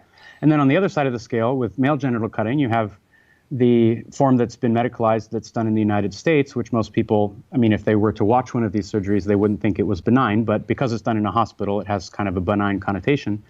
Whereas if you go to, say, South Africa and you look at Nelson Mandela's ethnic group, the Xhosa, the male genital cutting that they do there is very severe. It's done with non-sterile equipment. You get massive infections, and the death rate is in the dozens per year, and the penile amputation rate is twice that. And then if you haven't died or lost your penis altogether, what's left is often this very mangled organ. So the upshot of all that is that which form is sort of more physically harmful depends on the community. Right. And then the next level of disgusting is, I think, I could be wrong, but it might be in the Hasidic Jewish culture. There's some kind of ritual of biting the foreskin off, or at least finishing the procedure, and the rabbis doing it with their mouth. Well, you're referring to something called Mitzvah Peh, which is not uniform throughout Orthodox culture, and it's not actually at all in Orthodox culture. It's only among ultra-Orthodox Jews, so-called ultra-Orthodox, and not even all of them. But you do find that about 3,000 babies, if I remember the statistic correctly, in New York each year, because of the large Hasidic community, are exposed to this particular variant of circumcision, which is a sort of ancient form where the thought was that saliva and just literally sucking the blood off the wound would be sterilizing in some way. And then later it was determined that, well, actually that can communicate oral herpes. And so there have been a handful of cases of babies dying, Jewish babies dying from a herpes transmission. Adults can withstand oral herpes, but babies, it can lead to brain damage and to death. And so in New York, you do find that it's still happening today. Mayor de Blasio tried to pass some sort of restriction. It didn't go anywhere. So there's no legal restriction now against ultra-Orthodox Jews performing this oral suction form of circumcision. But I have to emphasize that most Jews haven't even heard of this, and those who have think it's just absolutely as disgusting as anybody else. But it's still practiced among the ultra-Orthodox in some places. Are we ever going to get to a place where we can pass a law to prohibit shit like this? The question of legal response is really interesting and difficult because, of course, the law is just one way to shape society, and sometimes it's a very ineffective way, and it can sort of backfire or cause a lot of collateral damage. So this has been tried. In San Francisco, back in 2012 or so, there was an attempt to pass what was called an MGM bill, which was standing for male genital mutilation. And basically the point was that a citizens' initiative said that it shouldn't be allowed until you're 18. There was a lot of pushback from the Jewish community because, at least in traditional Jewish practice, the literal interpretation of Genesis says that it has to be done on the 8th day. This is complicated by the fact that most Jews in the United States are atheists or otherwise non-religious. So, but this appeal is often made to the fact that it's supposed to be done on the 8th day. And so such a law would impinge on religious practice. And what happened was that the law was not only not put into effect, but a sort of reactionary law was put into place, which makes it so that you can't even suggest a new law against it. It was sort of circumcision is now clearly defended in California law on the basis of a reaction against a prematurely proposed law. Similarly, in Germany in 2013, a regional court determined that non-medically indicated circumcision, in this case it was because of a Muslim boy who was bleeding out because of a circumcision, the family took the doctor to court, and the judge said, well, you know, if you cut someone without a medical indication and without their consent, that just is an assault. I mean, that's what it means to assault someone under German law. And so there was this moment where people thought, oh, well, I guess circumcision is illegal according to the German basic law. And this led to a political panic attack because the thought that Germany, of all places, would be one to restrict a Jewish religious practice was unconscionable to the legislators. And so they similarly passed a law making it clear that circumcision is legal if it's done under certain conditions and for religious reasons. So that's a long answer, but it's to suggest that I think changing hearts and minds and having a cultural conversation is probably an important precursor to any legal changes. So what if a document is found, say something, maybe a missing Genesis document is found that basically outlines that we should be removing the pinky fingers of, you know, infants after they're born because that's where sin lies and it that's where it brews from. So the pinky finger should be removed. If there is this kind of revelation, first of all, even if, you know, there's, like you said, a small amount of kids that this is happening to, surely there's going to be revolt and there's going to be government bodies coming in to say, okay, you've gone too far. There's two issues here. One is that human rights law and the notion of a right to bodily integrity was, in some respects, ironically, given the conversation, a response to the Holocaust. And so the sort of post-Enlightenment ideals according to which the individual is the unit of moral analysis and people have a right to bodily integrity comes as a response to World War II. Circumcision as a religious custom predates the Enlightenment. It goes back into deep history. And in fact, it predates Judaism and Islam. It was probably done as a sort of fertility ritual in ancient Africa, and was picked up by various Semitic tribes, and then later it was sort of codified in this religious sense, and you get the formal scripture referring to circumcision. But circumcision existed before any sort of formal literature in Judaism, and so the effect of this is that it's been essentially grandfathered in. Because there was cultural awareness of circumcision, and it was sort of a comfortable thing in the West, although it was always controversial. There was, often debates going back, into previous centuries. The issue is that if circumcision didn't exist and someone proposed it and said, well, in our religion we need to do this, undoubtedly it would not be allowed. It's totally would be contravened by existing laws concerning just bodily assault or child abuse. But because it's familiar in the culture, statutes that otherwise on their face prohibit non-medical cutting of children's bodies, they often have an exemption built in where it says this language shall not be taken to apply to male circumcision. So it's literally grandfathered in. Right. Well, I guess that makes sense. Well, it doesn't make moral sense, but it makes sense that it would need to be grandfathered in some strange way. And how far back does this go? Are we talking? I've read something about in ancient Egypt that there were some priests who started circumcising themselves as a fashion statement. Is this true? And how far back does this go? Yeah, so circumcision, genital cutting of boys and girls goes back before recorded history. So as early as we have any recorded documents, there's evidence somewhere of some group practicing genital cutting. In the Egyptian case, what you raise is the notion that circumcision can have different symbolic meanings. So in some cases, it's been seen as a status symbol. In early sort of medical history, when the thought was that only the wealthy could afford to have this newfangled scientific procedure called, circumcision, then it would be associated with class differences. And so this sort of changing panoply of meanings and connotations for all forms of childhood genital cutting has morphed and evolved over the course of millennia and in different societies. But it's always been controversial. So when you find different cultures that interact with each other, if you go back to Herodotus, for example, what you find is that cultures that don't practice circumcision invariably see the ones that do as doing something barbaric and inhumane, and the ones who do practice circumcision see it as an essential part of their identity or as something that is, elevating the soul, even if it's damaging the body. Right, and I'm just trying to just think cognitively how one would come to, think of this even as an idea. It's like and I guess you need to look no further than like the human sacrifices that were being made for deities and different gods and things like that. We were sacrificing humans, so why not sacrifice a part of our body? There is a proposal in the literature that circumcision may have been a substitute for sort of full sacrifice and was seen as sort of a compromise where instead of sacrificing the whole child, you would sacrifice part of their genitals. And this is in terms of the sort of logic of the way the practice came about. The way it got formally folded into religions is another matter, but this hypothesis is one that has been proposed. Right. So let's talk circumcision apologetics. We see so much of it.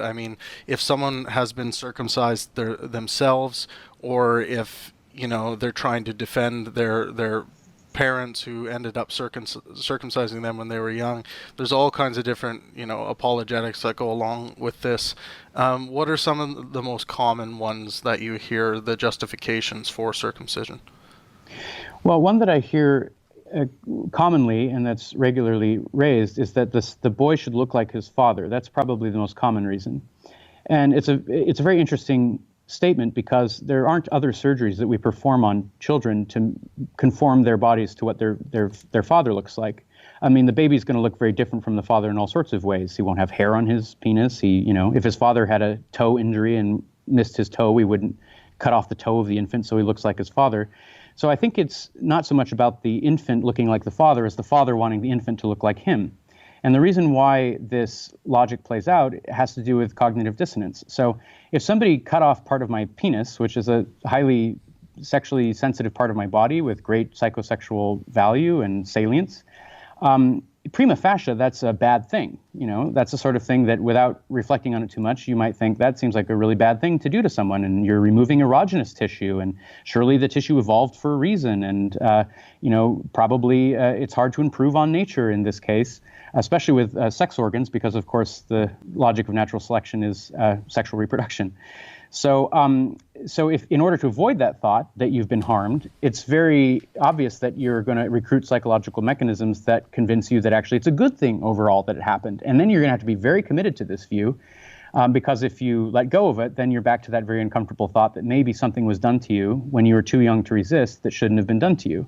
And once you convince yourself that it's a good thing, then you carry it out on the next generation and you do it to the baby. And then you come up with these excuses like, well, he should look like me.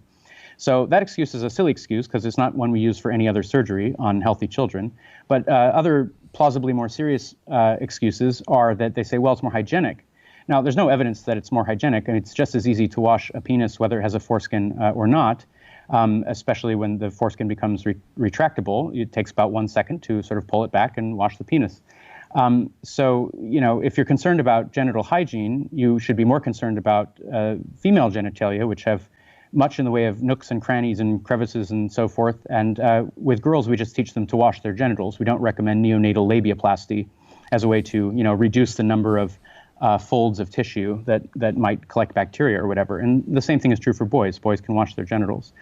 And when it comes to hygiene, there's actually circumcision is problematic in that regard in the earliest weeks of life, because you circumcise the baby, which means you create a wound on his penis, and now you have to bandage it and apply ointment and so forth while he's in diapers, and so has urine and feces and things, going on a raw wound. When what the foreskin is there is actually to serve a hygienic purpose. It's meant to keep contaminants out of the urethral opening, and so by removing this natural protection, you actually create a hygiene problem with circumcision, which is a point that's not often raised. Right. Now, have you heard this one? So I do some posts, some provocative posts to try and get people chatting about difficult issues, and I spend a lot of time on circumcision because I think it's one of the most barbaric, disgusting things that we still do. I think it's something that our future generations will look back on and say, and I use this analogy all the time, but these people were building rockets, they were eradicating disease, they were doing these amazing things, but they were still hacking at the genitals of babies and infants. But this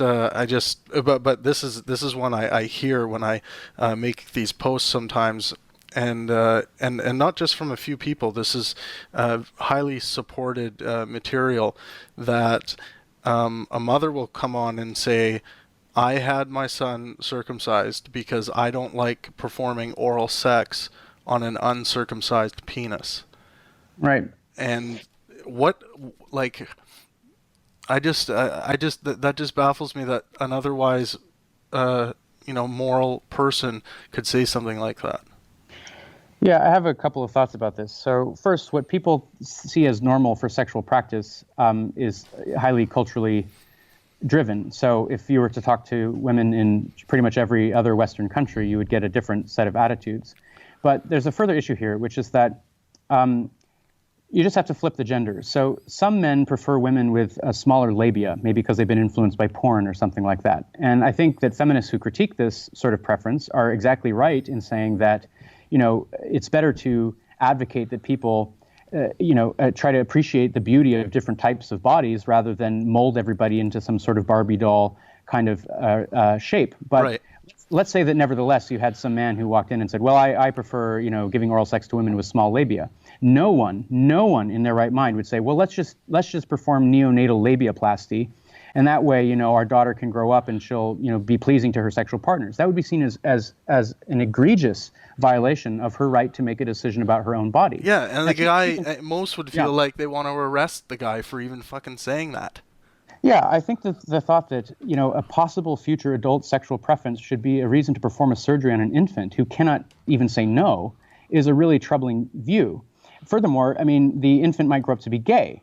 And there's quite a bit of research suggesting that gay men in surveys that have been done prefer intact men because there's all sorts of stuff you can do with the foreskin. It's erogenous tissue, and it feels good to play with it.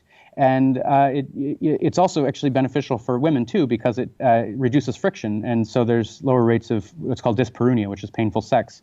But the sort of view that, I'm going to perform a surgery on an infant now, just in case his future sexual partner, 15 years from now or 18 years from now, would prefer one thing over the other. First of all, it presumes that you know what the future sexual partner's beliefs are going to be, when often you find that they're quite different. And women who know anything about circumcision and don't just take it as a cultural norm often prefer intact penises because there's more erogenous tissue there and so forth. So I don't know what to say about it other than it's the sort of thing that if a man said, I'm going to circumcise my daughter so that her future sexual partner will appreciate her neat and tidy genitals, I think you're right, that he would be seen as not only a creep, but a moral monster. Right. So after, the apologist is reduced, really backed into a corner, often what comes next is, well, why should you have a right to say what I do with my child? What are your responses to people who say this? There are clearly certain things that parents are permitted to do to their children, and there's certainly things that they are not permitted to do. So if a parent wanted to cut off their child's hand or something, they would be arrested for child abuse and gross bodily assault. If a parent wanted to starve their child, that would be, arrested for child neglect. So society has already drawn a line around certain types of parental actions, and some of them are less severe than male circumcision. So one example is tattooing. It's illegal in most jurisdictions in the U.S. to tattoo your child's body before the age of 18. And the reasoning here is that, well, you're making a permanent change to their body that's visible, that they might later regret or resent, and so you should leave it to them to decide whether they want to make a permanent change to their body when they're older. Now, what this leads to, given that circumcision is considered legal in these states, is an absurdity, which is that you can't tattoo your son's skin, which means you can't tattoo his foreskin either. You would be arrested. But if you cut off his foreskin altogether and put it over here on the table and then tattoo it, that would be perfectly okay. And so I think to answer this question, you have to say, look at what society has already said you're not allowed to do, and then you triangulate from those cases. Another obvious example is female genital cutting. It's illegal. It's a federal crime in the United States to cut a girl's genitals by any amount. This means that if you do a pinprick, for example, as I mentioned, is common in Malaysia and some groups that actually exist in the US. There's some Muslim groups that quote unquote circumcise both their daughters and their sons, and what they do to their daughters is far less invasive than what they do to their sons. What does the pinprick do?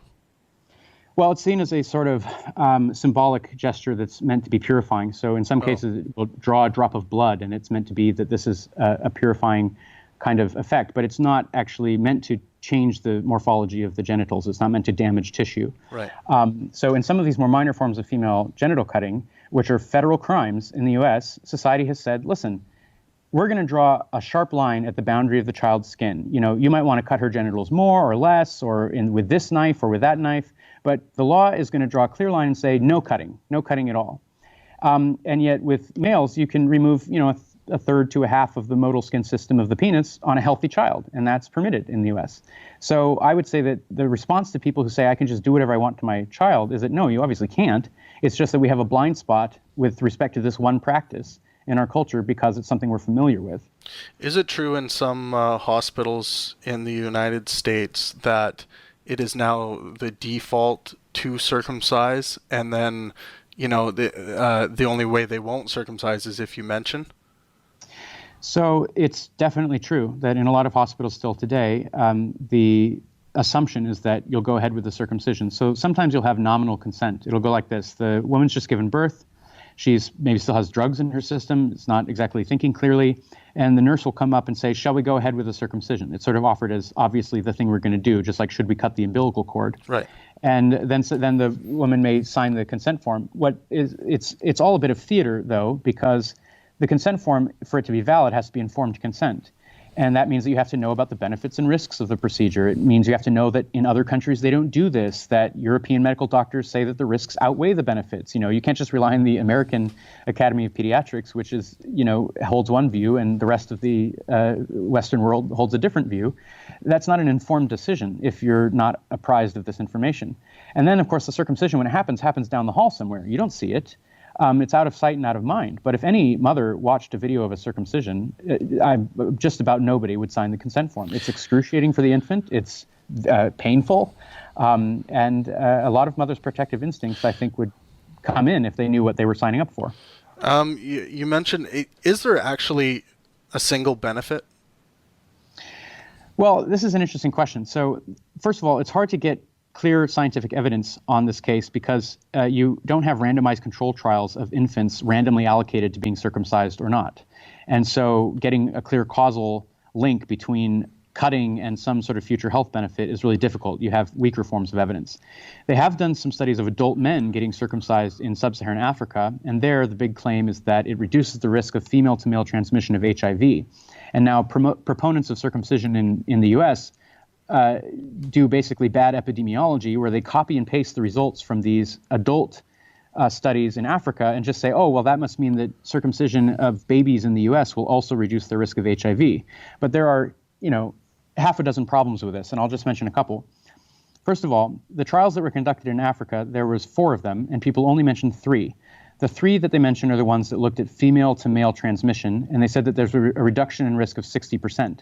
That's a relative risk reduction. The absolute risk reduction was about 1.3%, which is a much less impressive sounding number. But the second thing is there was a 4th trial that looked at male-to-female transmission, and that one had to be stopped earlier because the female partners of circumcised men were contracting HIV at a higher rate.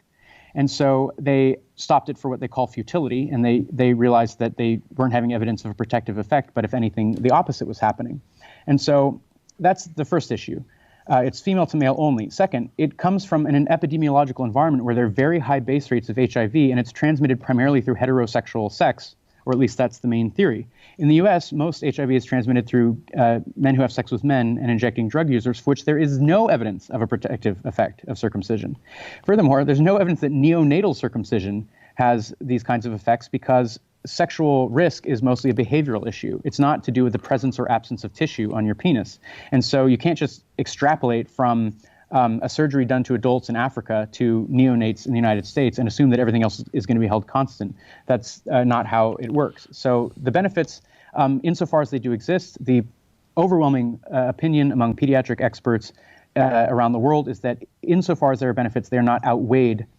They are outweighed by risks. And so any surgery has risks. It may offer certain benefits, but unless the benefits are profound, you wouldn't perform a surgery on a non-consenting patient who has no disease, and that's what a circumcision is.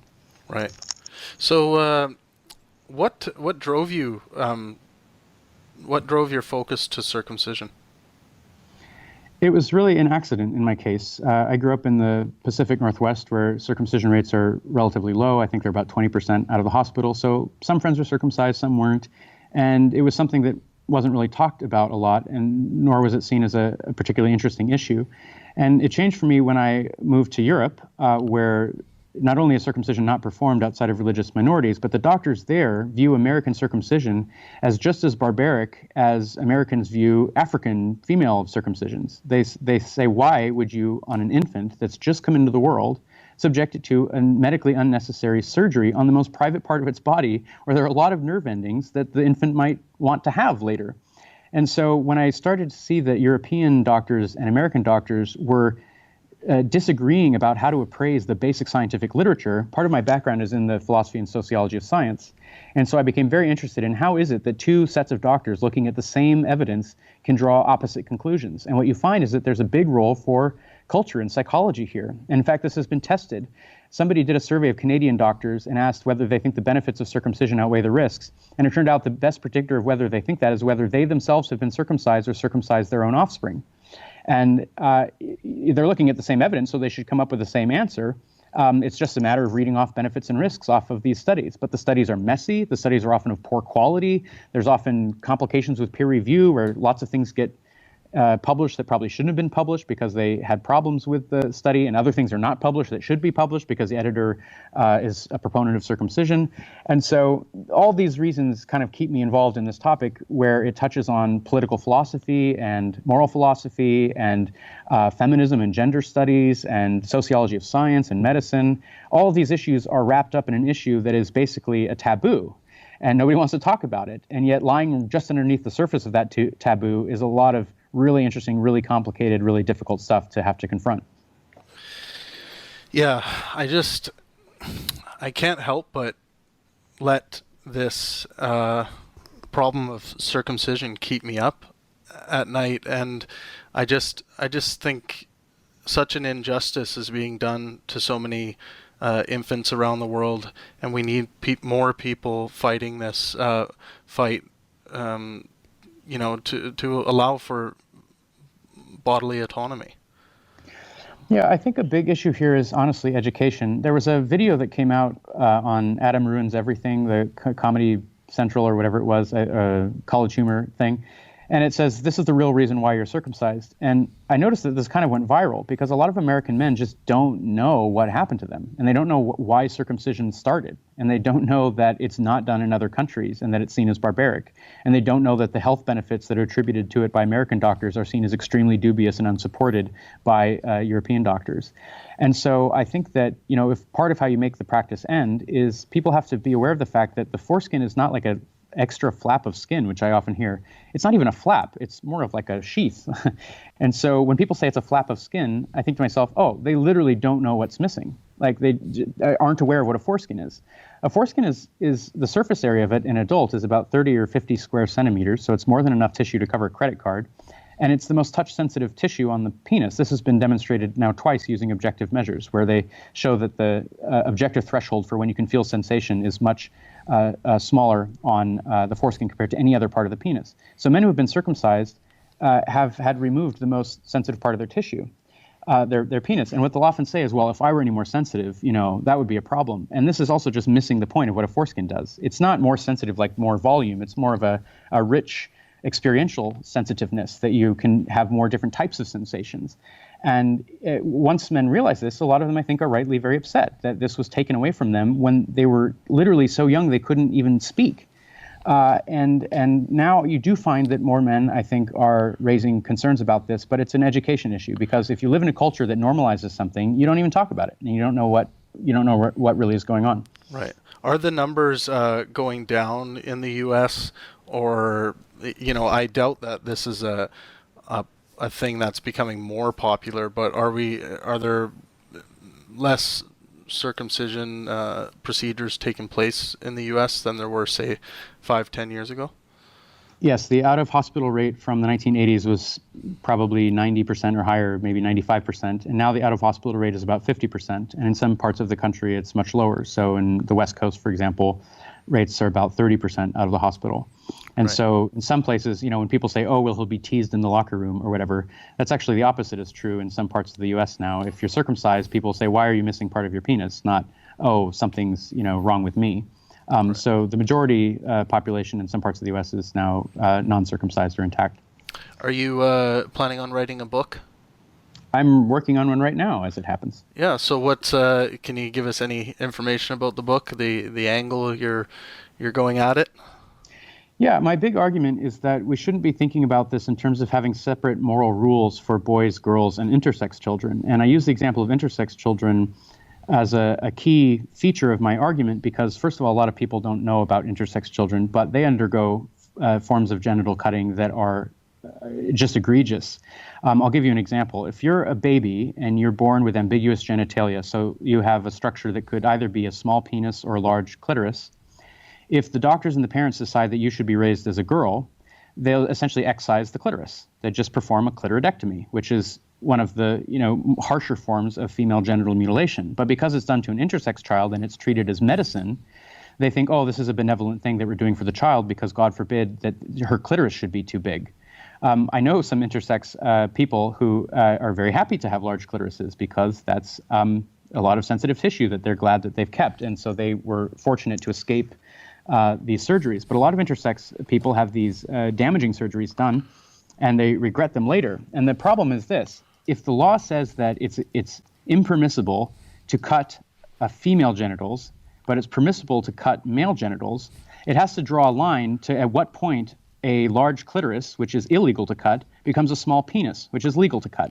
And there's no determinate line where that is. Everybody knows now that sex and gender are not these simple binaries. You don't just have boys over here and girls over here. And girls we're going to completely protect from genital cutting of any kind, and boys we're going to completely allow genital cutting of any kind. Sex characteristics fall on a spectrum. All children deserve to be protected from non-therapeutic alterations of the most private parts of their body. And so the main thesis I'm going to present is that the strongest argument for advocates of anti-FGM and anti-circumcision and anti-intersex genital cutting is to come together and treat this as a children's rights issue rather than a sort of gendered issue where you have these separate conversations going on, boys over here, girls over here. I think it's all part of one issue, which is children are vulnerable. Regardless of their gender. A newborn boy is just as vulnerable to cutting as a newborn girl. And I think we're right to protect girls from having their genitals interfered with by adults who have cultural and religious reasons why they think they need to cut their genitals. You know, people can make that decision when they're of age. If they really identify with the religion or culture in which they've been raised, and they're willing to make a sacrifice to show their devotion to it, that I actually understand the moral reasoning there. That makes sense. But when you impose a sacrifice on an infant who does not have the option to say no, I think that's wrong regardless of the sex of the child. Yeah. And put simply, stop, cutting the genitals of children. That's the main message of the book. Yeah, right. It's amazing that this is going to be a kind of novel argument in the grand scheme of things, but that's what I hope to propose. And when can we expect it? When's it coming out? Well, I'll have to have a draft due by the end of the summer, and then it'll go through editorial processes and things like that. But I guess sometime probably the following year or so. It's hard to know the publication schedule. Very cool. Well, whenever you're ready to do a book tour or anything, make sure you drop me a line, because would love to present some events around this topic, because I think it's very important. Well, thanks for raising the issue. Like I say, I think education is the main point, and by contributing to that with your podcast, I think you're doing a real service. All right. Well, thank you so much for coming on the podcast today, Brian. All right. Take care. Nice speaking with you.